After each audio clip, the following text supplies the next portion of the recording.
The girl wasn't crying. That was the first thing Choi Min-jun noticed. 9 years old, standing alone on a parking garage ramp at 11:47 p.m. on a Tuesday in November. And she wasn't crying. Her coat was buttoned wrong, third button through the second hole, the whole thing sitting crooked on her small shoulders. Red backpack still strapped to her back like she'd run out of somewhere without time to put it down. Her shoes were on the wrong feet. She was looking at him the way people looked at loaded guns. Not with fear. With calculation. He'd come down alone. For minutes between his bodyguards finishing the sweep upstairs and his driver pulling around front. For minutes of silence and cold air and the particular quiet of a city that never actually went quiet. He'd been walking to the G-Wagon with his phone in his hand, and his mind already 3 conversations ahead when she came out of the shadows at a dead run and locked both arms around his left leg. His hand moved to his jacket before his brain caught up, then stopped. Her face was tilted up at him. Brown eyes. No tears. Just urgency, stripped clean of everything except the facts she needed him to hear. Sir, my mother is on the ground. She won't wake up. You have to come now.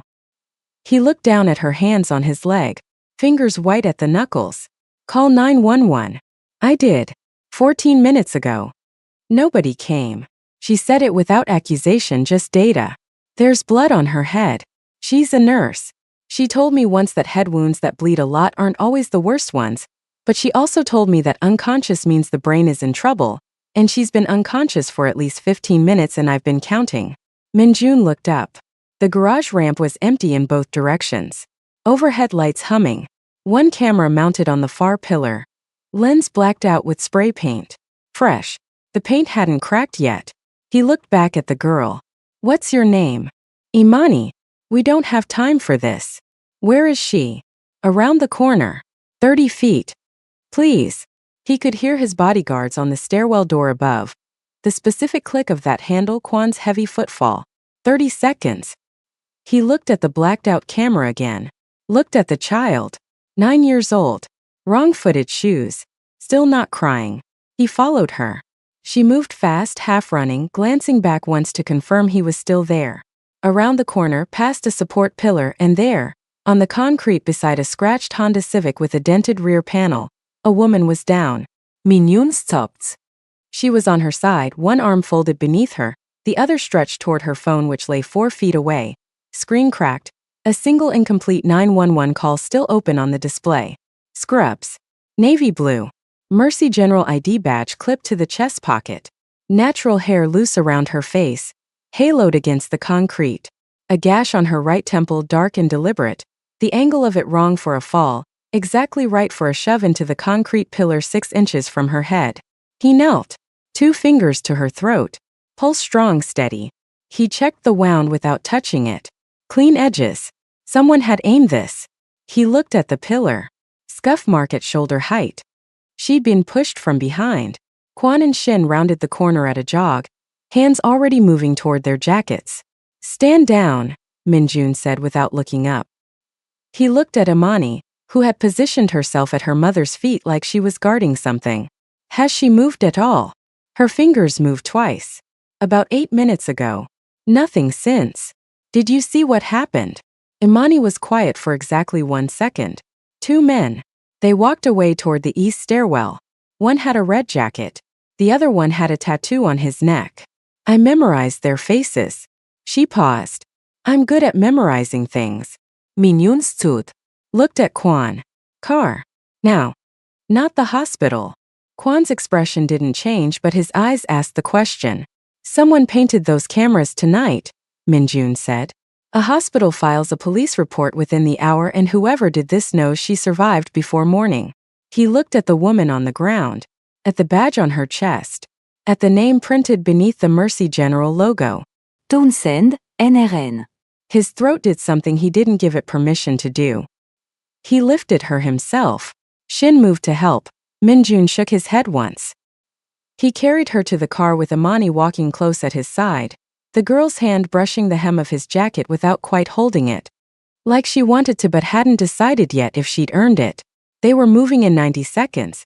In the back seat, Imani sat beside her mother's head in Min-jun's lap and put one small hand flat on Nari's chest, just resting it there. feeling her breathe.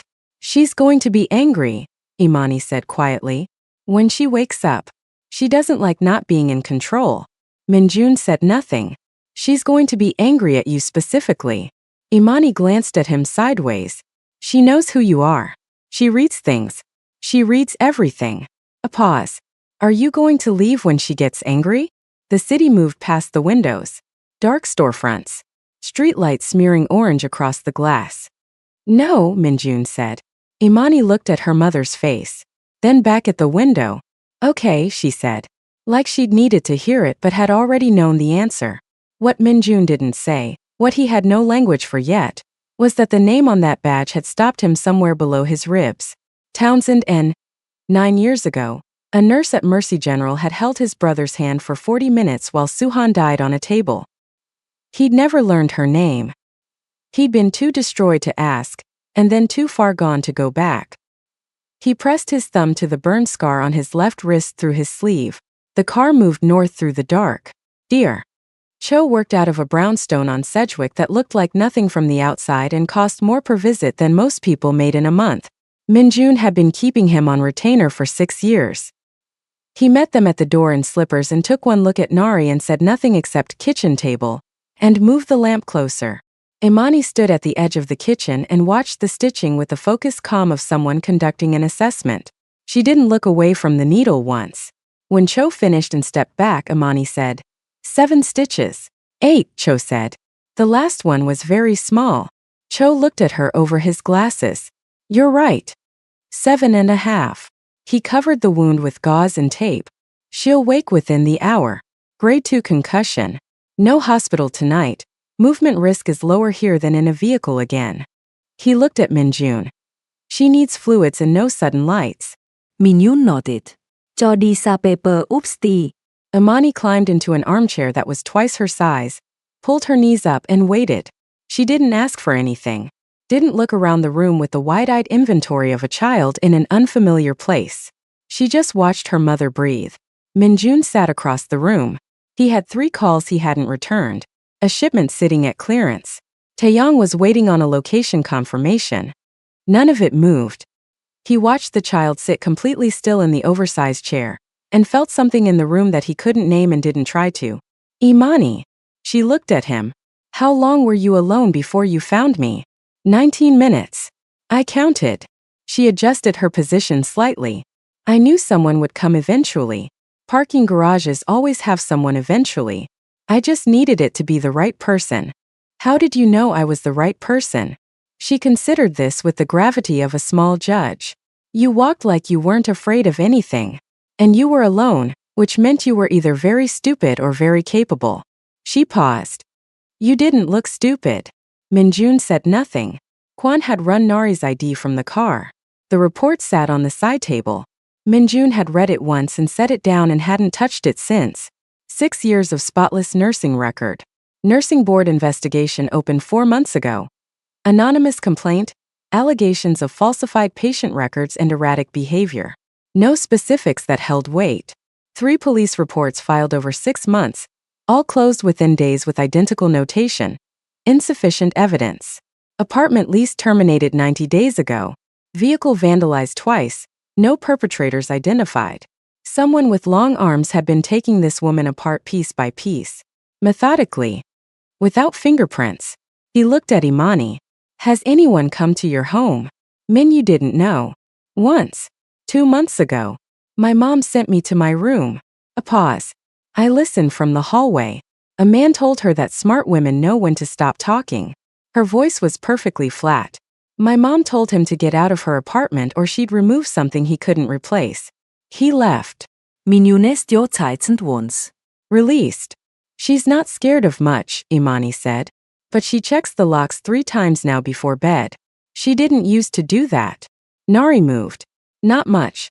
A shift, a breath that changed quality. Fingers curling against the table surface. Imani was across the room before Minjun stood, both hands on her mother's arm. Mama. I'm here. You're okay. You're safe.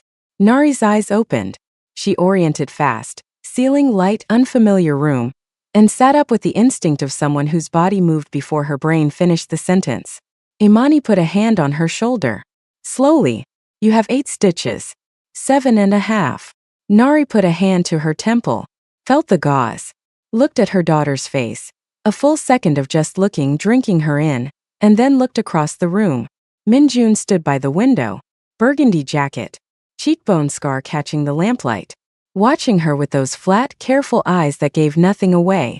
Nari's expression didn't soften into confusion the way most people's did when they woke somewhere unfamiliar. It sharpened. Where is this? A physician I use. North side. Why not a hospital? The cameras in that garage were painted over before you were attacked. A hospital report surfaces by 3 a.m., and whoever did this knows your status and location before dawn. She processed this in 3 seconds. Imani. I found him, Imani said simply. I grabbed his leg. Something moved across Nari's face. A complicated thing. Relief nodded with something that looked like it cost her. She looked back at Minhyun. Shui Minhyun. You run the north side. He didn't confirm it. Didn't need to. Why did you help us? Your daughter asked me to. Nari looked at her hands flat on the table. The nurse's hands, calloused at the palm, precise at the fingers. What do you want in return? Nothing. She laughed once. Short. Men like you don't do anything for nothing. Men like me also don't leave children alone in parking garages at midnight. He held her gaze. Tonight was the exception. Don't build a theory around one night. Nari was quiet. The lamp hummed. Imani had climbed back into the armchair and was watching them both with the expression of someone following a chess match she already knew the outcome of. There's a senator, Nari said finally. Dale Whitmore. 6 months ago I watched his car hit a 17-year-old boy outside Mercy General and drive away. I filed a statement. 3 times. Everyone disappeared. Her voice didn't waver. Since then, someone has been working through my life like a checklist. License. Apartment. Car. Tonight. Minjun said nothing. His name was Darius Webb, Nari said. The boy. He was walking home from his shift at the grocery store. She looked at the table. I've been carrying that for 6 months and I'm not putting it down. The television was on low in the next room. Neither of them had turned it on. Cho must have left it running. The sound filtered through. A morning news segment queued up on a loop, the bright artificial cadence of daytime broadcast. Minjun walked to the doorway. On the screen, Senator Dale Whitmore stood outside an elementary school in a good coat, shaking a child's hand. The children scrolled beneath him. Whitmore launches statewide child safety initiative. He was smiling the way men smiled when they knew the cameras were running. Nari had come to stand beside Minjun in the doorway. She watched the screen for 3 seconds. Her face didn't change. That was worse than if it had. Imani looked up from the armchair, studied the television, studied it the way she studied everything, completely efficiently. That man is lying, she said, and turned back to her book. The room was quiet except for the senator's voice through the wall, warm and civic and hollow, talking about the safety of children. Minhyun's phone buzzed. He stepped into the hallway. Taeyang. He answered. She survived. Taeyang's voice was measured. Whitmore's people are already asking questions about who moved her. Let them ask. Pause with weight in it. Boss. Whitmore has federal adjacency. 2 congressmen in his pocket, 1 on the Judiciary Committee. If you put yourself between him and this woman, it's a war we're not built for right now. The timing. Call me when the shipment clears. He ended it. Stood in the dim hallway with the phone in his hand. Through the doorway, lamplight fell across Imani in her oversized chair, her finger moving along a line of text, her mother's hospital badge still on the table where Cho had set it.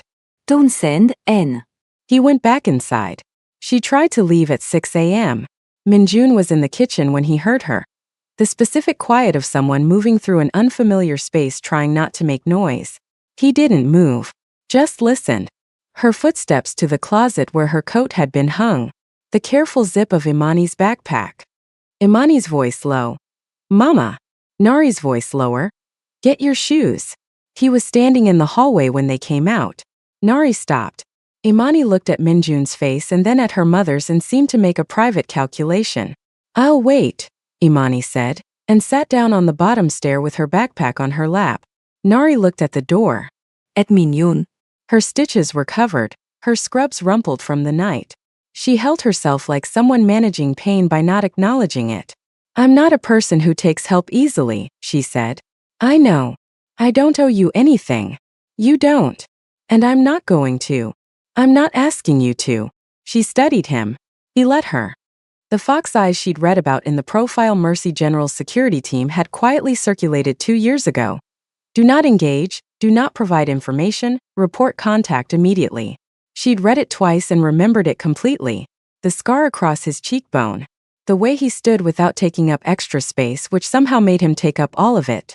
Dr. Cho put a concussion protocol in writing, Minjun said. 48 hours of limited activity. You know what that means clinically.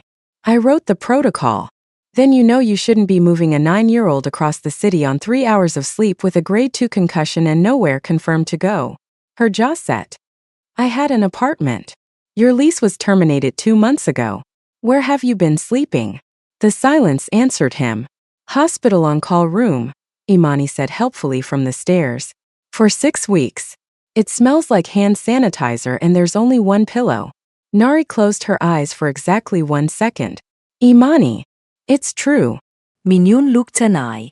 I have a secured apartment on Dearborn. Clean. Empty. Yours for as long as you need it. He paused. Not a transaction. Not leverage. Imani needs a bed and you need 48 hours before you do anything else. Nari looked at her daughter. Imani had her chin in her hands and was watching her mother with those wide, careful eyes that missed nothing and pretended to miss everything. One night, Nari said. It was 3 days before she said anything about leaving again, and by then the federal investigator had called and changed the terms of everything. The apartment was on the 14th floor. 2 bedrooms, clean lines, the kind of quiet that costs money. Imani walked in and went immediately to the window and looked at Chicago spread out below and said, "Oh," in a tone that was almost reverent. She put her backpack down carefully, lined her books on the windowsill in the order she'd apparently already decided on. Nari stood in the living room and looked at nothing for a moment. Minjun set the security codes and handed her the card. Kwan's on the floor below. You don't need to talk to him. He's just there. I don't need a babysitter.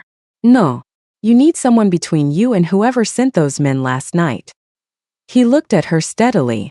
There's a difference. She took the card. Didn't thank him and he didn't wait for it. He came back the second evening with takeout from a restaurant on Wabash that Imani ate with the focused appreciation of someone who'd been living on hospital cafeteria food for 6 weeks. Nari ate standing at the counter, which Minjun suspected was just how she ate when there was no time to sit, and he said nothing about it. After dinner, Imani got out paper and asked Minjun to teach her to draw. He'd been about to leave. He looked at the paper, looked at her. I paint, he said. It's different. Teach me that then. He stayed another hour. He didn't own the impulse. Just followed it the way you followed the thing you hadn't known you were hungry for until it was in front of you. On the third morning, Nari's phone rang at 7 a.m. She was already awake. He doubted she'd slept more than 4 hours. She answered, listened for 90 seconds without speaking, and came to find him in the kitchen. There's a federal investigator named Hargrove, she said. He's been building a case against Whitmore for 3 years. He needs my testimony at a federal grand jury. 10 days. She set her phone on the counter. He said he has documentation, financial trails, 2 other witness accounts that never surfaced publicly. He said with my testimony the case breaks open. Minhyun poured coffee. Set a cup on the counter beside her hand.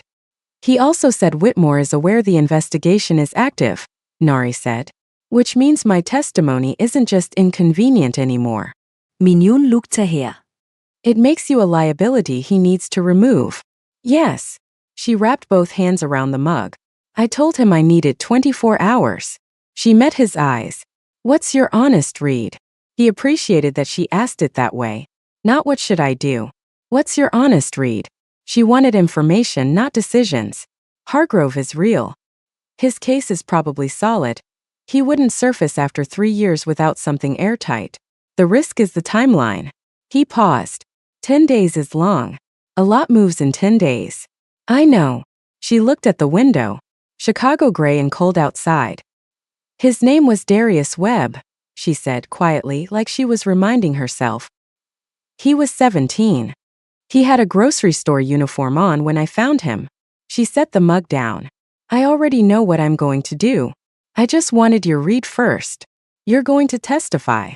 I was always going to testify. Min-yoon nodded once. Reached for his own coffee. There's a condition, Nari said. Something in her voice changed, not softer, just more careful. If the danger escalates before the 10 days is up, Imani stays with you. Not federal protection. Federal protection has the same leak problem my police reports had. She looked at him directly. You have walls. The weight of what she was offering landed in him fully. He understood what it cost her. A woman who didn't ask anyone for anything, who'd been alone so long that alone had become the only architecture she trusted, was asking him to hold the most important thing she had. Yes, he said. She nodded, picked up her phone to call Hargrove back.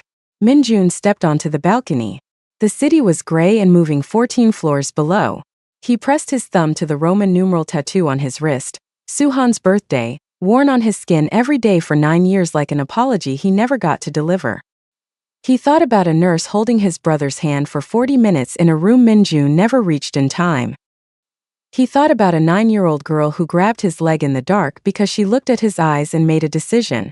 He stayed on the balcony a long time. The file on Darius Webb was thinner than it should have been. Min-joon had his people pull everything available.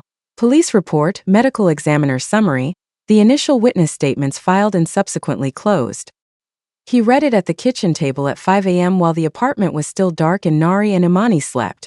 A 17-year-old boy, found at the intersection of Michigan and Cullerton at 11:22 p.m. on a Wednesday in May. Blunt force trauma consistent with a vehicle impact. No vehicle identified. No witnesses listed. Except there had been a witness. Nari had filed 3 times. Each report. Opened, assigned, closed within 72 hours. Different officers. Same closure notation. Someone was running cleanup across multiple precincts, which meant Whitmore's reach inside the department was horizontal, not vertical. Not one corrupt superior. A network. Min-joon set the file down. Looked at the window. Darius Webb had been walking home from a grocery store shift. That detail from Nari, not in any official document. The official documents didn't mention what he'd been wearing either, or that he was 17, or that he had anywhere to be. They described him in the passive language of inconvenient facts. Nari came out at 5:40 a.m. She didn't startle at finding him there. Just looked at the file on the table, then at him and went to make coffee. How long have you been up? She said. A while. She poured 2 cups without asking. Set one in front of him. Sat down across from him with the file between them. The network inside the department, he said. You knew it wasn't one person. I figured it out after the second report closed. She looked at the file without touching it. The first time I thought it was bad luck. The second time I knew. She wrapped her hands around the mug. That's when the license complaint appeared. Min-yoon looked ahead. You kept filing anyway. Darius Webb's mother works a laundry on the south side 6 days a week. She has his school photo as her phone wallpaper. Nari's voice was level. She came into Mercy General 3 months ago for her back. I was her nurse. She doesn't know I was there that night. She doesn't know I saw him. She paused. I couldn't look at her face and carry this quietly. That's not a choice I'm capable of making. The apartment was still. The city outside beginning to gray at the edges. I had a brother, Min-joon said. Nari looked up. Suhan. Younger by 6 years. He looked at the table. He wanted out. Of the work, the structure, all of it. He'd been telling me for 2 years. I kept saying 1 more year and I'd have enough of the operation stable enough to release him clean. He turned the coffee cup a quarter turn. I sent him to handle a meeting I should have taken myself. I thought it was routine. It wasn't. A pause. He was stabbed. He made it to Mercy General. He died on a table 40 minutes later. Nari was very still. I was on the other side of the city. I got there 4 minutes after. He looked at the table. There was a nurse. She'd stayed with him the whole 40 minutes. Held his hand. Someone at the hospital told me later that he'd talked the whole time. That he'd said his brother was coming. His jaw worked once. I never learned her name. Nari set her mug down very carefully. What was his birthday? She said. Minjun looked at his left wrist. The Roman numerals tattooed there. September 14th, 1990. Her eyes closed for 1 second. When they opened they were steady, but something behind them had shifted. I remember him, she said quietly. I remember his face. She stopped. Started again. He kept asking me what time it was. Every few minutes. What time is it? Is he here yet? Her voice stayed even. I told him his brother was on his way. Every time he asked, I told him that. She looked at Minjun directly. He wasn't alone. I need you to know that fully. He wasn't alone for a single minute of it. The silence in the room was the particular kind that followed something that had been waiting 9 years to be said. Minjun pressed his thumb to the tattoo on his wrist. The pressure of it, a habit so old it lived in the muscle, not the mind. When he spoke his voice was level the way deep water was level. Calm on the surface and enormous underneath. Then I've owed you something for 9 years and didn't know it. You don't owe me anything. I was doing my job.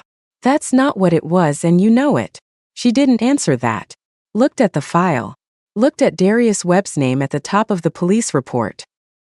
His mother used to sing to him, she said. She told me that in the exam room. Said she used to sing him to sleep until he was 12 and then he told her he was too old for it and she stopped and she wishes she hadn't. Minjun looked at Darius Webb's name. Whitmore isn't going to touch you again, he said. You don't have to. I know I don't have to. He met her eyes. It's not obligation. It's a decision. Nari held his gaze for a long moment. Then she reached across the table and opened the file herself. Spread the documents between them. Her hands were steady. Then sit down, she said. Because if we have 10 days, we need to understand exactly what we're walking into. They worked for 3 hours. Side by side at the kitchen table with the file and Hargrove's preliminary documents and coffee going cold, building the architecture of what Whitmore had done, not just to Nari, but to the 3 other witnesses Minjun's people surfaced by 8 a.m., for people over 5 years. All discredited. 2 relocated under circumstances that bore the specific shape of quiet coercion. The pattern was so clean it was almost elegant. A man who'd been doing this long enough to have refined it into a system. Imani came out at 8:15, looked at the paper spread across the table, said, "Are you building a case?" and poured herself cereal without waiting for an answer. "Yes," Nari said. "Good." Imani sat at the counter. "He has mean eyes. I saw him on the TV. My grandma always said mean eyes don't start mean. They get that way from practice." Minjun looked at her. "Your grandmother was observant. She was Korean," Imani said, like that explained it. "My mom's dad's mom. She died before I was born, but my mom tells me things she said. She ate a spoonful of cereal. She said Korean grandmothers see through everything. Mom says she was never wrong about anyone." Minjun said nothing. But something about it, the casual, unguarded way the child drew that thread between them, connecting his world to hers with a sentence, no ceremony, landed somewhere specific in his chest. At 9 a.m. his phone rang. He looked at the screen. "Taeyang." He answered, walked to the balcony, slid the door closed behind him. "Whitmore's people are moving faster," Taeyang said. "They know someone with resources pulled her. They're asking names." A pause with something inside it. "There's a number on the table, Minjun. A serious number. 40 million routed clean, tied to nothing. All they want is for the woman to stop being a problem." Minjun looked through the glass. Nari at the table, her finger moving down a document, her focus absolute. Imani on the counter swinging her feet, watching her mother work. "Who brought the number to you?" he said. "Does it matter? Who brought it to you, Taeyang?" A pause. "Whitmore's chief of staff. Through a mutual contact." Minjun's hand tightened on the phone. "When?" 4 days ago. 4 days ago was before the parking garage. Before Minjun was involved. Taeyang had been sitting on this for 4 days and said nothing. "Close your accounts," Minjun said. "You have until tonight." He ended the call. Stood on the balcony with the city cold and wide below him, and the specific clarity of betrayal settling into his chest like something he'd have to carry now, not process. He'd deal with Taeyang tonight. Right now there was a case on that kitchen table and 9 days left on a clock that someone was already trying to stop. He went back inside. Imani figured it out on the 4th day. She didn't announce it. Didn't ask directly. She was sitting at the kitchen table with her drawing paper while Minjun reviewed documents on his laptop, and she said without looking up from her sketch, "The men who work for you, they have guns under their jackets." Minjun didn't look up either. "Yes. Kwan's is on his left side. The other one keeps his on his right, but he's actually left-handed. I can tell because he opens doors with his left hand and only uses his right for things that don't matter." Minjun looked up now. Imani was drawing a careful, focused sketch of the window and the city beyond it. "My mom carries a scalpel in her left sock when she works night shifts," she said. "She thinks I don't know. I've known for 2 years." He said nothing. "Do you hurt people?" She kept drawing. He considered lying. Dismissed it. She would know. "Sometimes. Do they deserve it?" "I tell myself they do." She considered this with the gravity she brought to everything. Her pencil moved. "My mom cuts people open and sticks them with needles. But they're better after." She looked up. "Are they better after?" "When you do it." It was the first question in 9 years that had reached him without warning. He had no construction ready for it, no deflection, no redirect. Just the question, sitting there in the open, asked by a 9-year-old who was looking at him like she genuinely wanted to understand. "No," he said. "Not always." She nodded slowly. Like that was an honest answer, and she respected it more than a comfortable one. "My mom says the most dangerous people are the ones who never ask themselves that question." She looked back at her drawing. "You asked yourself." "I could tell." Minjun looked at this child across the table. Her pencil moved in small, deliberate strokes. She had her mother's precision, that quality of full attention given to the thing directly in front of her, nothing wasted. "What are you drawing?" he said. She turned the paper. It was Nari, not a child's approximation but something careful and specific. Nari at the table, head bent over documents, one hand pressed flat on the page. The expression on the drawn face was one Minjun recognized. The look Nari wore when she was working through something she intended to finish. "She looks like that when she's scared," Imani said. "Like nothing can get through." But her hands shake. "Only a little. She thinks I don't see it." She set the pencil down. "I see everything." Minjun looked at the drawing. "You're good." "I know." She said it without pride, just accuracy. "You paint. I saw the canvas in your bag the first night. You tried to hide it under your jacket." He had tried to hide it. He'd been doing it for so long. The painting, the canvases moved in and out of his car like contraband. That concealment had become automatic. No one in his organization knew. The 2 people who'd known were dead. "Will you show me?" Imani said. "Not to copy. Just to see how you hold the brush." He taught her that evening. Nari was on a call with Hargrove at the far end of the apartment, her voice low and precise, while Minjun and Imani sat at the kitchen table with a small canvas he'd bought that afternoon and 2 brushes he'd selected with more care than he would have admitted. He showed her how to load the brush without overweighting it, how to let the bristles do the work. She was quiet the whole time, watching his hands with the focused stillness of someone storing information permanently. "What do you paint?" she asked. "Things I want to remember." "Like what?" He looked at the blank canvas. "My brother. When he was young. Before things got complicated." He paused. "A street in Seoul I haven't seen in 20 years. My mother's hands." He stopped himself. He hadn't spoken any of that aloud before. It had just come out, pulled loose by the directness of her attention. Imani looked at him without any of the careful diplomacy adults used around pain. "Do you still miss him?" "Every day. My mom misses my dad like that," she said. "He died when I was 3. I don't remember him, but she tells me things. She says missing someone doesn't get smaller. You just get bigger around it." She picked up her brush. "I think that's true. You seem very big." Minjun looked at her. Something moved through his chest. Not grief exactly, not warmth exactly. Something that had elements of both and had been dormant long enough that it moved slowly, like circulation returning to a limb gone cold. "Try the edge of the canvas first," he said. "Pressure before color." She tried it. Got it wrong, adjusted, got it closer. Didn't get frustrated. Just corrected and continued. They painted for an hour. Nari came in at the end of it, still holding her phone, and stopped in the doorway. She looked at the 2 of them at the table, the small canvas between them. Imani's face tipped with concentration, Minjun's hands demonstrating a brushstroke she was attempting to replicate. Nari stood there for a moment without speaking. Her expression did something that she didn't let finish. She came to the table, looked at Imani's canvas, a rough suggestion of the window view, the city in blue-gray, clumsy in places and in other places startlingly accurate. "That's really good, baby," she said. "Minjun taught me the pressure first." Imani held it up. "He paints people he wants to remember." Nai looked at Minjun. He looked back. A full second of it, the kind of look that said several things without the inefficiency of words. Then his phone buzzed on the table. He looked at the screen. Unknown number. He stepped onto the balcony. Chicago at night below, the city lit and indifferent. He answered. "Mr. Choi." Male voice. Measured, institutional. "My name is Hargrove. I've been trying to reach you through channels that I've now determined are compromised." A pause. "I'll be brief. I've been building a case against Dale Whitmore for 3 years.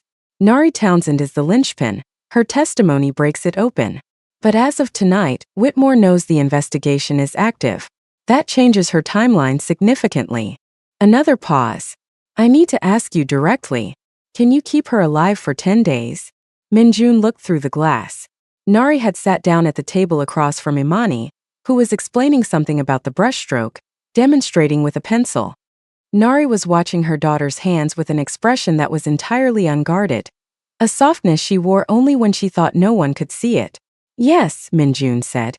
"There may be pressure from inside your own organization." I'm aware. Hargrove was quiet for a moment. "She told me you saved her life.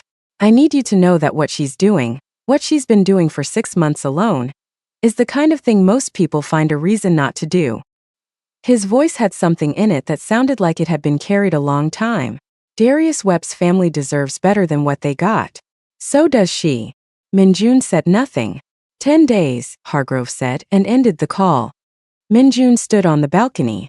The wind off the lake was sharp and tasted like iron. He looked at his phone, looked at the Roman numeral tattoo on his left wrist. Then he went back inside and sat back down at the table. "Show me what you did with the horizon line," he said to Imani. She showed him. Minjun dealt with Taeyong the following evening. Not the way Taeyong had probably been dreading. No room, no guards, no theater. Minjun met him alone at the warehouse on Fulton that they'd used for private conversations for 6 years. Taeyong arrived first and was standing when Minjun walked in, which was itself a tell. Taeyong always sat. Standing meant he'd been rehearsing. Minjun stopped 10 feet from him. "How many contacts between you and Whitmore's chief of staff?" he said. Taeyong's rehearsed opening, whatever it had been, went unused. 2 intermediaries. Clean. Yes. How long have you been in contact with his network? A beat. 8 months. 8 months. Minjun absorbed Liz. His expression didn't change. "The 40 million was your arrangement. I negotiated the structure. The deal required the woman to stop being a problem." Taeyong's voice shifted. Not defensive, explanatory, which was somehow worse. "Whitmore's network is worth 3 times that in connections alone. A federal war over 1 witness." "Stop." Taeyong stopped at. "You sat at my table," Minjun said. "You watched that child do her homework. You heard everything I told you about the case and what Whitmore had done, and you made that call 4 days before the parking garage." He looked at Taeyong with the flat attention that had made dangerous men cross streets to avoid him. "You knew they were going to escalate." Taeyong's jaw worked. "I didn't know they'd go that far." She was alone in a parking garage with her daughter, and 2 men put her on the ground. Minjun's voice was completely level. "You knew they were moving on her and you said nothing." Silence. Minjun hit him once. Clean, sufficient, without escalation. Taeyong caught himself on the wall. Minjun stepped back and straightened his jacket. "Your access ends tonight. Accounts, contacts, location clearance. All of it." He turned toward the door. "I want you out of Chicago by morning." "She's going to leave," Taeyong said behind him. His voice had blood in it from the lip, but the words were aimed. "The second this is over and Whitmore is done, and she doesn't need your walls anymore, she's going to take that kid and go back to her life." A pause. "You know that." Minjun stopped. "You're burning 9 years of work for a woman who sees you as a resource. That's all this is for her. Survival math." Taeyong pressed his sleeve to his mouth. She's not staying, Minjun. She's a nurse. She lives in a world with rules. You're what people like her survive, not what they choose. Minjun stood at the door with his back to the room. His hand moved to his ribs, through the jacket, through the shirt, pressed hard against the burn scars that mapped his left side in ridged and permanent lines. The habit of it. The reminder. You lose what you hold. You always have. Close your accounts, he said, and walked out. He drove back to the apartment on Dearborn himself. No driver. Needed the 20 minutes and the cold air and the city going past at speed to let the evening settle into something he could carry without it changing his face. When he arrived, the apartment was quiet. Imani was asleep. He knew because her light was off and the apartment had the specific stillness of a space with a sleeping child in it. Something different about the quality of the silence. Nari was at the kitchen table. She had every document spread before her. Hargrove's materials, the police reports, a photograph of Darius Webb she'd printed and kept at the top of the stack. She was working through it methodically, a pen moving between her fingers, making notations in margins in handwriting too small to read from across the room. She looked up when he came in. Read his face. What happened? She said. Taeyong was feeding information to Whitmore's network. He's been removed. She was still for a moment. How long? 8 months. Her pen stopped moving. He knew before the parking garage. Yes. She looked at the table. Absorbed it. Her expression didn't collapse. She was past the kind of surprise that collapsed things. She was in the territory of cold, functional fury, which was more dangerous and more useful. Does Whitmore know about Hargrove? She said. Yes. Taeyong surfaced the connection. She nodded once. Then the 10 days just got shorter. Yes. She looked at him. Are you all right? The question caught him sideways. Not because it was unexpected. Nari was someone who asked the questions other people performed at. She asked because she wanted the actual answer. 9 years, he said. I trusted him 9 years. She held his gaze. Didn't offer a construction around it. Didn't tell him it wasn't his fault or that people surprised you or any of the furnished consolations. Just, I know. It was the right answer. It was the only right answer. He sat down across from her. She turned a document toward him. A financial trail Hargrove had included, routing through 3 holding companies before terminating in a property development firm with Whitmore's brother-in-law as the registered agent. Walk me through what you see, she said. They worked until 2 a.m. Side by side, the city silent outside, documents moving between their hands. At some point Nari made coffee without interrupting the conversation. At some point Minjun started speaking Korean when he was thinking aloud and she followed it. Her Korean limited, her father's language filtered through a grandmother she'd never met, but enough to catch the thread. He noticed. Said nothing about it. At 2 a.m. his phone rang. Hargrove again. The grand jury date is being moved, Hargrove said. Whitmore has a contact inside the federal building. If the date holds, he has 48 hours to reposition. We move it up, different location, 48 hours from now. Minyoon looked at Nai. She'd already understood from his expression. She nodded. We'll be ready, Minjun said. He put the phone down, looked at the photograph of Darius Webb at the top of the stack. 17 years old, school portrait, the particular careful expression of a boy who'd dressed up for the photo and was trying not to look like he'd tried. 2 days, Nari said. 2 days. She looked at the photograph. Then she reached over and moved it to the center of the table, between both of them, like he belonged in the middle of what they were doing. Because he did. The morning before the grand jury, Nari told Imani. Not everything. Enough. She sat on the edge of Imani's bed while the city came light outside the window and told her that tomorrow she was going to go talk to some important people about something she'd seen, and that Minjun was going to stay with her while Nari did it. Imani listened. Then, is it about the man on the television? Yes. Good. She pulled her knees to her chest. Does it fix what he did? It starts to. Imani was quiet for a moment. The boy who died. Darius. Nari went still. You heard us talking. The walls here aren't thick. Imani looked at her mother without apology. He was walking home from work. That's what you said. A pause. That could have been anybody. Yes. That could have been you. Coming home from a shift. Nari's jaw tightened. That thought has occurred to me. Imani reached out and put her hand over her mother's small fingers over the calloused nurse's palm. Then you have to go, she said simply. And I'll be okay here. Minjun checks the locks. She said it with complete confidence. He checks them the way you do. 3 times. Nari laughed. A short surprised sound. You counted. I count everything. Nari pulled her daughter in and held her for a moment. Imani allowed it with the particular patience of a child, who understood that sometimes the hug was for the parent. Later, Nari found Minjun on the balcony with coffee, looking at the lake. She stood beside him. The water was gray-green and restless at this distance, the kind of cold that looked like it had been cold forever. She said you checked the locks 3 times, Nari said. Old habit. Mine too. She held her own cup with both hands. Whitmore's lawyer filed another complaint with the nursing board yesterday. Supplemental. 3 new witnesses. Seon-hee already has responses prepared for all 3. Minjun had called Park Seon-hee 2 days ago, the best licensing attorney in Chicago. He hadn't mentioned it to Nari. He mentioned it now because the hearing was tomorrow afternoon, hours before the grand jury, and she needed to know. Nari turned to look at him. You retained a lawyer for my hearing. Yes. Without asking me. You would have said no. She was quiet for a moment. I would have said no. She looked at the lake. She's good. She's never lost. Nari nodded. Set her cup on the railing. Min-yoon. If this works, if Hargrove's case holds and Whitmore goes to trial, my life goes back to what it was. Mercy General. Double shifts. The South Side. Imani's school. She said it looking at the water, not at him. I need you to know that I know what this has cost you. Taiyang. The exposure. The 9 years of careful distance you let me walk through. She paused. I don't take any of it lightly. I know you don't.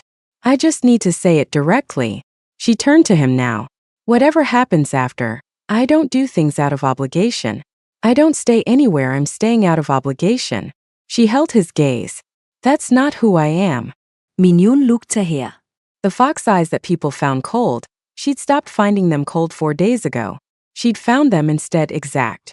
A man who saw things precisely and said only what he meant.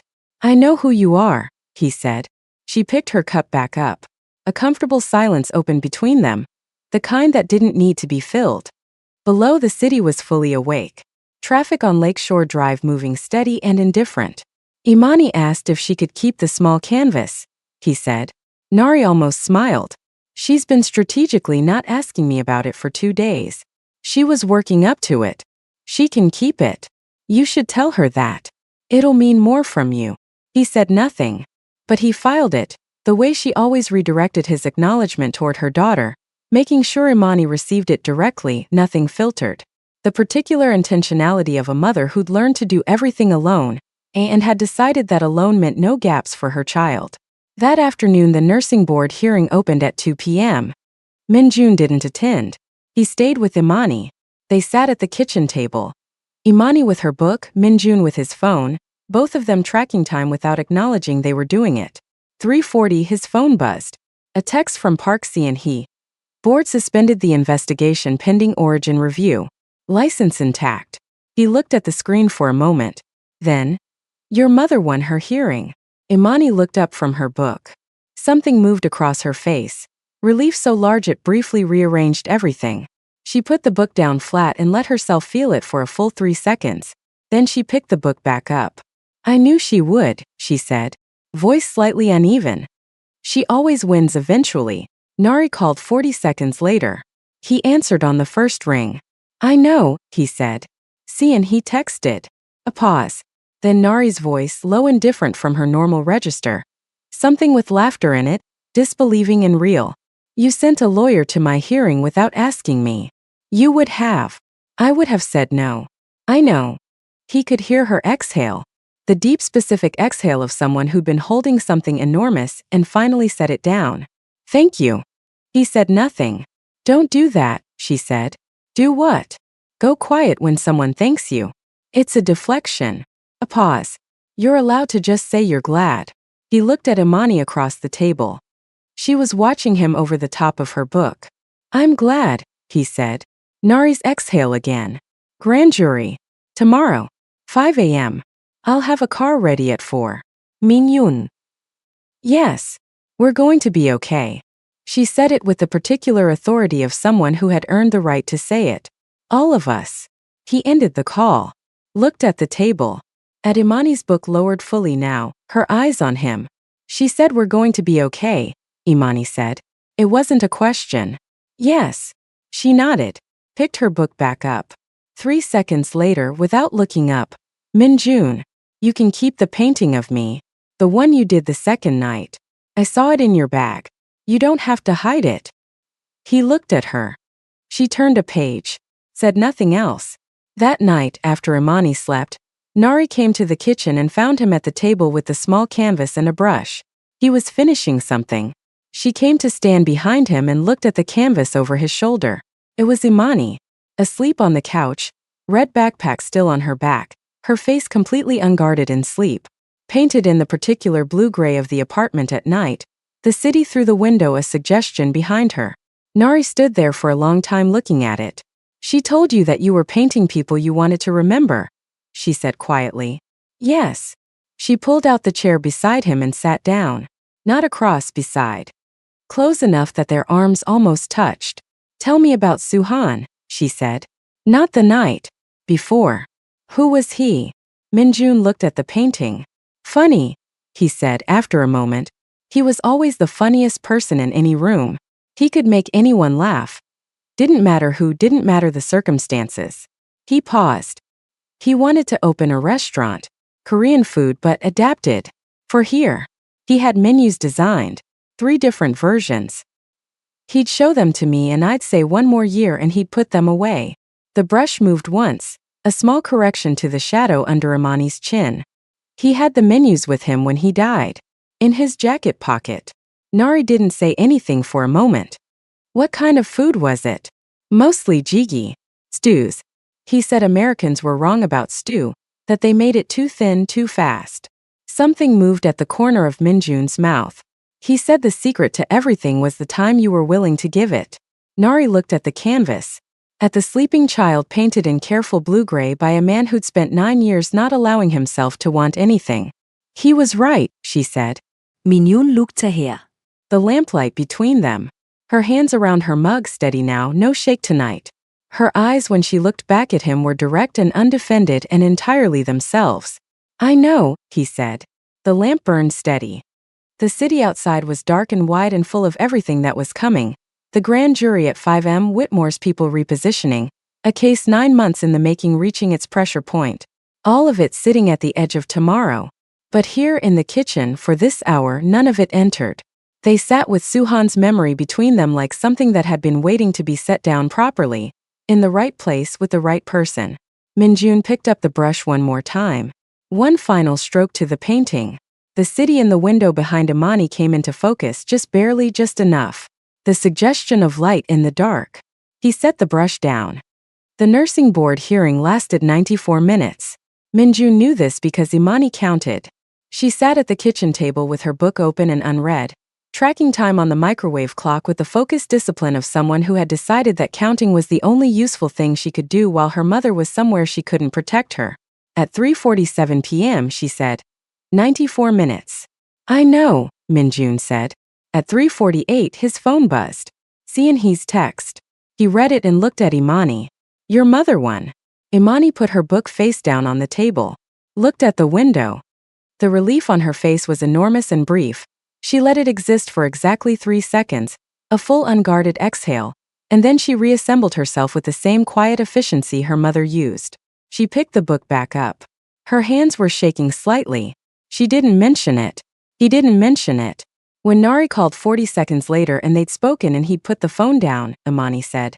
She said we're going to be okay. Yes. She said that before. About other things. She turned a page she hadn't read.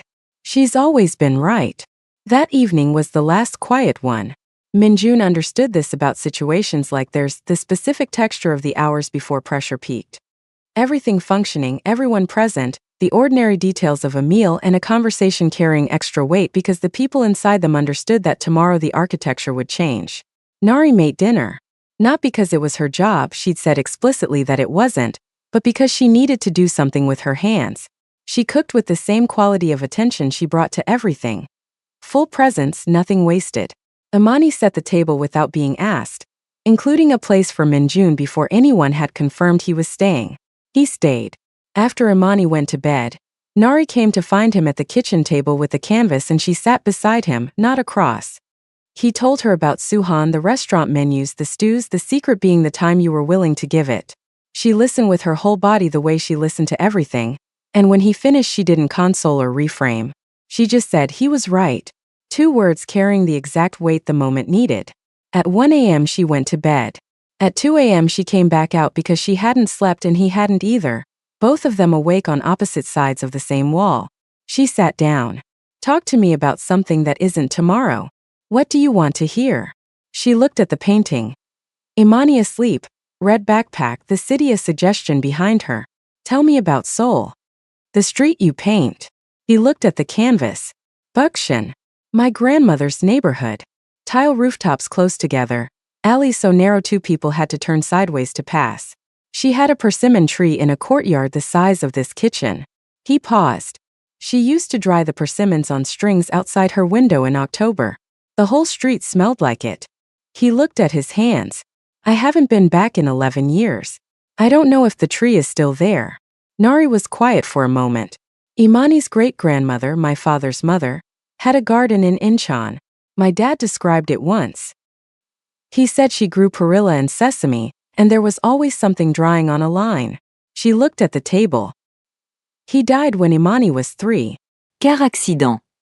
He never got to take us to Seoul. A pause. I always meant to go. For Imani. So she could see the part of herself she got from him. Minjun looked her. She has his eyes, Nari said. My dad's eyes. Wide and very dark and they miss nothing. She glanced at him. I think that's why she looked at you in that garage and made a decision in 4 seconds. She has his instincts. Good instincts. The best. Nari's voice held something. Love and grief braided so thoroughly they become a single thing, the way they did when enough time had passed. He would have liked you, she said. He had no patience for men who performed strength. He said real strength was quiet. She paused. You're quiet. Minjun had no answer for that. Didn't try to find one. They sat until 3 a.m. Not always talking, long stretches of silence that had nothing uncomfortable in them, the city outside thinning toward the specific emptiness of the hours before dawn. At 3:15 he said she should sleep and she said she would try. She stood, and for a moment they were close in the narrow space between the table and the counter, and she looked at him with those eyes that had been built for seeing things clearly. After tomorrow, she said, I'm going to ask you something. Ask it now. No. The corner of her mouth moved. After. When there's nothing urgent left and you can answer without strategy. She held his gaze one more moment. Then she went to bed. He sat at the table until 3:45. Then he checked the locks. Front door, balcony, the window in Imani's room that she always left cracked 2 inches against his explicit recommendation, which he'd stopped arguing about because she'd pointed out that her mother had approved it and he was outvoted. He closed it now. Just for tonight. She could outvote him again tomorrow. He stood in the hallway outside her door and listened to her breathe and let himself feel the full weight of what had accumulated in 7 days. This child, this woman, this apartment that had started to hold the specific warmth of people who belonged in a space together. He pressed his thumb to the burn scar on his ribs through his shirt. Felt the rich terrain of everything he'd carried. Then he went to make coffee. It was nearly 4. The car was at 4. The federal building they used wasn't the one on Dearborn. Hargrove had moved the hearing to a satellite location in Pilsen, a nondescript office building, unmarked, the kind of place that looked like it handled insurance claims. 2 SUVs with federal plates in the underground lot. Fluorescent lights. A conference room with a long table and 7 people who stood when Nari walked in. Minjun didn't go inside. He stayed in the car with the engine running in the underground lot. Kwan outside, phone in hand. This was the part he couldn't control. He had put walls around everything he could reach, cleared every threat within his range, and now there was a room upstairs that operated on rules his walls couldn't touch. She was inside it alone. He looked at his phone. 6:04 am. He looked at the lot entrance. at the federal plates, at the concrete ceiling overhead and the elevator that had taken her up 4 minutes ago. He pressed his thumb to his wrist. Suhan's birthday in ink and permanence. He thought about the parking garage, a 9-year-old girl coming out of the dark at a run and locking onto his leg with both hands, the wrong-footed shoes, the red backpack. I looked at you when you came around the corner. You're the only person on this street who isn't scared of the dark. He thought about what it meant that she'd been right. At 6:09, Kwan's radio crackled. Hargrove's voice. We're starting. Minjun leaned back in the seat, waited with the particular stillness of a man who had learned that waiting was its own form of discipline. Inside the conference room, Nari set Darius Webb's school photograph on the table before she sat down, 7 faces across from her. Hargrove at the near end, compact and careful, the face of someone who'd been running toward this room for 3 years. A court reporter at a small desk. 2 federal attorneys. 3 grand jurors, quiet, attentive. His name was Darius Webb, Nari said. He was 17 years old and he was walking home from his shift at a grocery store. And I want you to know his name before I say anything else. Nobody spoke. She opened the folder in front of her. On May the 14th at approximately 11:18 p.m., I was finishing a shift at Mercy General Hospital and walking to my car in the lot on Cullerton when I witnessed a dark blue SUV traveling at high speed strike a pedestrian at the intersection of Michigan and Cullerton. The vehicle did not stop. She looked up. I ran to the victim, called 911. I stayed with him until the paramedics arrived. He was alive when they took him. He died an hour at 12:04 a.m. She turned a page. The SUV had a partial plate I memorized and reported. Senator Dale Whitmore exited the passenger side of that vehicle approximately 90 seconds after impact, walked to the intersection, looked at Darius Webb on the ground, and got back in the vehicle. The vehicle left. She looked up again. He looked at him. He made a decision. Then he left. The room was very still. I filed my first police statement on May 15th. It was closed May 18th. I filed again on June 3rd. Closed June 6th. I filed a third time through a different precinct on July 22nd. Closed July 25th. She set the papers down. On September 4th, an anonymous complaint was filed against my nursing license. On October 17th, my apartment lease was terminated by a landlord with documented ties to Whitmore's Political Action Committee. My car was vandalized November 2nd and November 19th. On December 3rd, 2 men put me on the ground in a parking garage and gave me 8 stitches. She paused. I want you to understand the sequence. Because the sequence is the evidence. Hargrove leaned forward. Miss Townsend, you've had multiple opportunities over the past 7 months to step back from this. To stop filing, stop pushing. You understood the personal cost. Why didn't you? Nari was quiet for a moment. She looked at Darius Webb's photograph on the table. His mother works a laundry on the south side, she said. She came into my ER 3 months ago and I was her nurse and she didn't know I was there that night.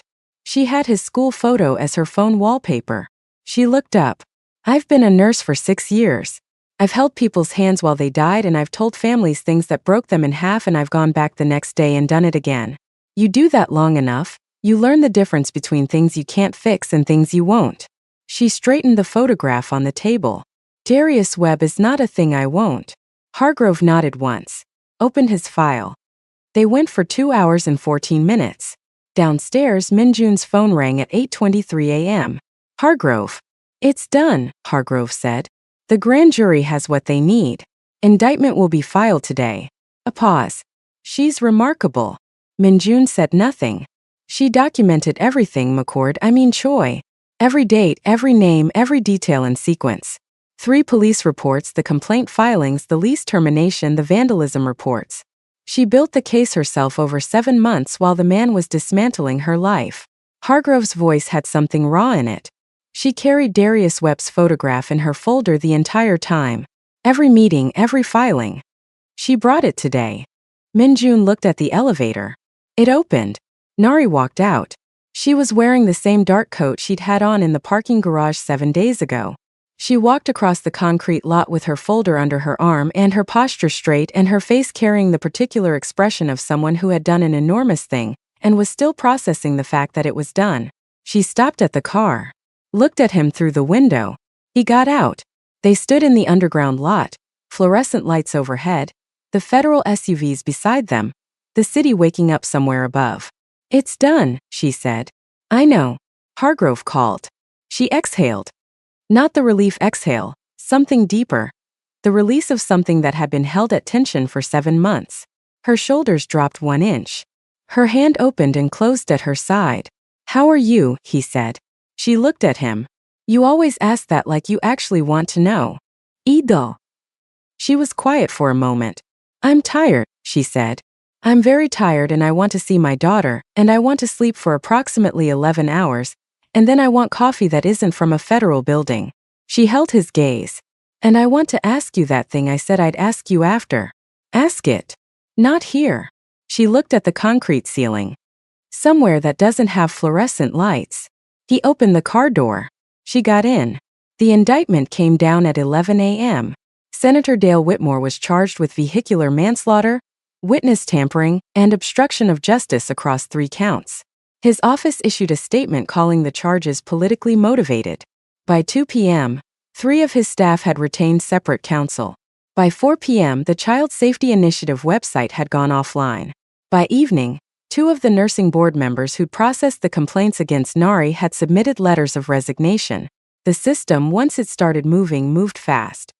That was what happened when 3 years of Hargrove's careful architecture met 7 months of Nari's meticulous documentation. The whole structure came down in a day. Park C&He called at noon. The nursing board was formally dropping all complaints and issuing a written statement of reinstatement. C&He read the statement aloud over the phone in the dry, efficient tone of someone who had never doubted this outcome. Nari listened to the whole thing standing at the kitchen window with Imani beside her, their shoulders touching. When C&He finished, Imani took the phone from her mother's hand, said, "Thank you very much," into it with formal precision, and handed it back. Nari looked at her daughter. Imani looked back. No performance of the moment, just the 2 of them in a kitchen on the other side of something. Minjun was at the table. He'd been making calls since they got back, loose ends, logistics, the particular administrative work that followed the removal of a threat. Quietly, thoroughly, without narrating it. Imani came to sit across from him while Nari took C&He's follow-up call in the other room. She put her chin in her hands and looked at him. It's over, she said. Most of it. The dangerous part. Yes. She considered this. Are you going to leave now?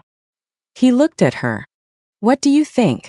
I think you've been checking our locks for 7 days and you made sure I had the canvas and you learned my name in the first 60 seconds and you didn't have to do any of those things. She tilted her head. I think you're not a person who does things he doesn't mean. He said nothing.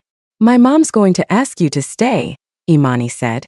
She hasn't yet because she needed to wait until it was over. She doesn't ask for things when she needs them, only when she's sure she's not asking because she's scared. She paused. She's not scared anymore. So she's going to ask. Minjun looked at this child. 9 years old. Red backpack on the chair beside her. The wide dark eyes that had looked at him in a parking garage 11 days ago and made a decision. She told me she was going to ask me something, he said. After. I know. She told me too. Imani's expression was the closest thing to a smile she'd given him directly. I told her to ask. Nari came back into the kitchen.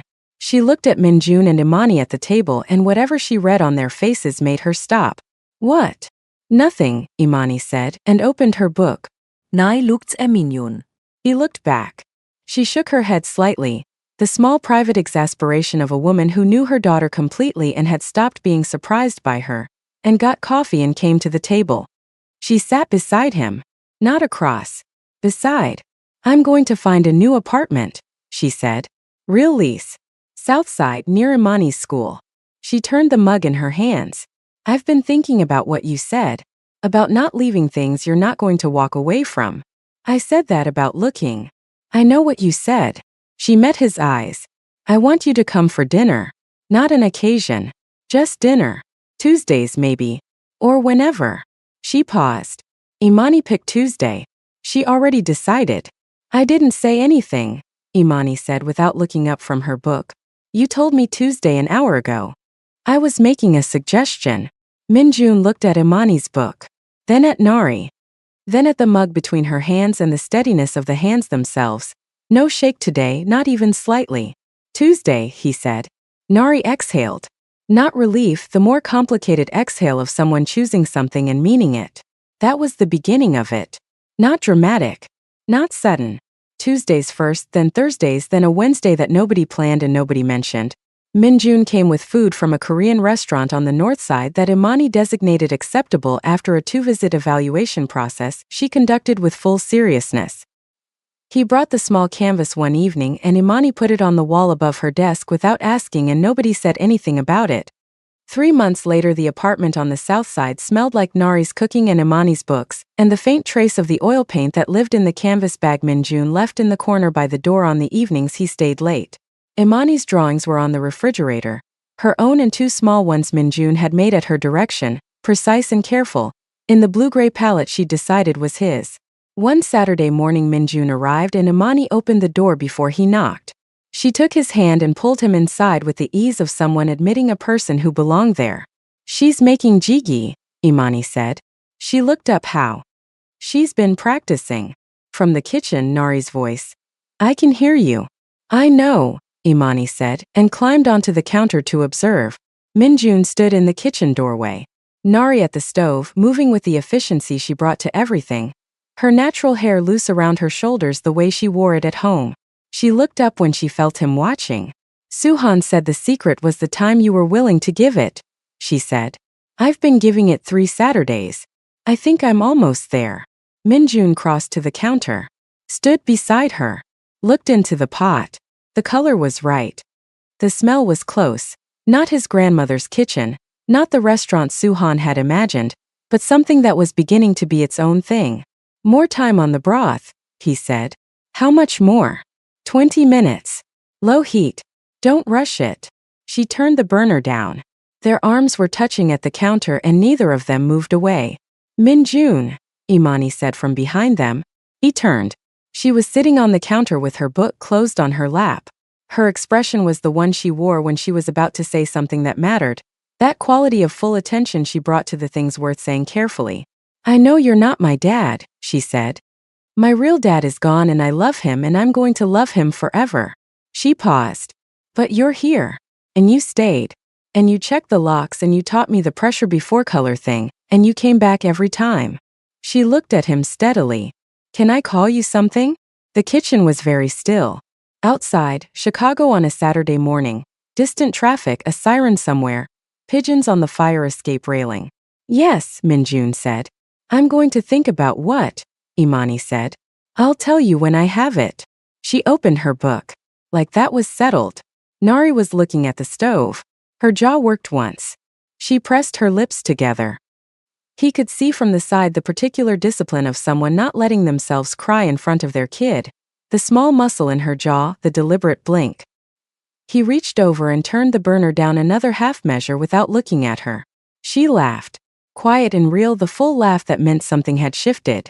She pressed the back of her wrist to her eyes once and went back to the jjigae. They ate at noon. All 3 of them at the table. Imani talking through her current book's plot with the focused enthusiasm she reserved for stories she hadn't finished but already loved. Nari asking the right questions to keep her going. Minjun eating and listening and saying less than either of them but present in the way that mattered, fully, without reservation. Without the carefully maintained distance of a man managing what he was allowed to feel. After lunch Imani went to her room to read. Nari washed the pot. Minjun dreit. "She's thinking about it," Nari said. "What to call you?" "I know. She's been thinking about it for 3 weeks. She told me she wanted to get it exactly right." He set the pot down. "She's going to get it right," Nari said. She handed him the last bowl. Their hands were close on the ceramic.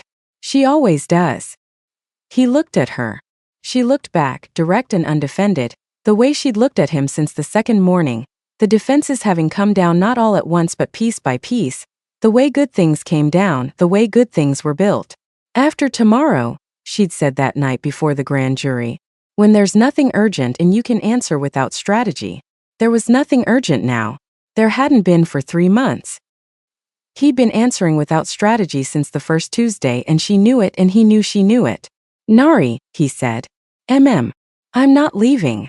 She was quiet for a moment.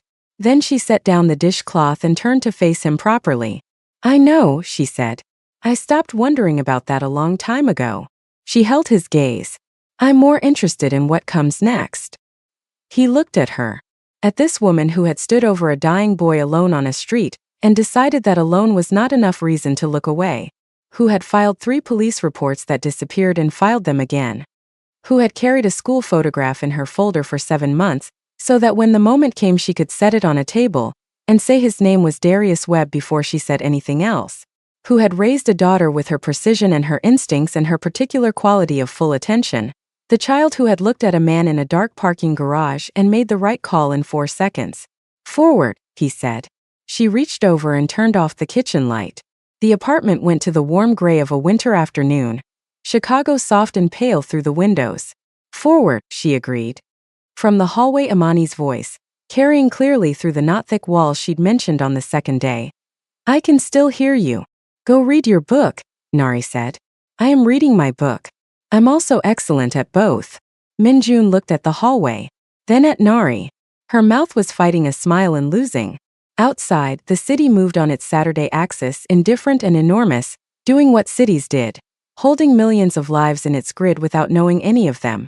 It didn't know about a parking garage 11 days into winter or a girl in a red backpack who grabbed a stranger's leg and refused to let go. It didn't know about Darius Webb walking home from work, or Suhan dying on a table, or 3 police reports that disappeared, or a man who had spent 9 years not allowing himself to stay anywhere long enough to lose something again. Didn't need to know. The people in this kitchen knew. That was enough. 11 days ago, Choi Min-jun walked alone through a parking garage with his mind 3 conversations ahead, and his heart 9 years behind. A 9-year-old girl came out of the dark, grabbed his leg with both hands, and looked up at him without fear. He'd been running from the wrong things for a long time. She'd been right about where he belonged.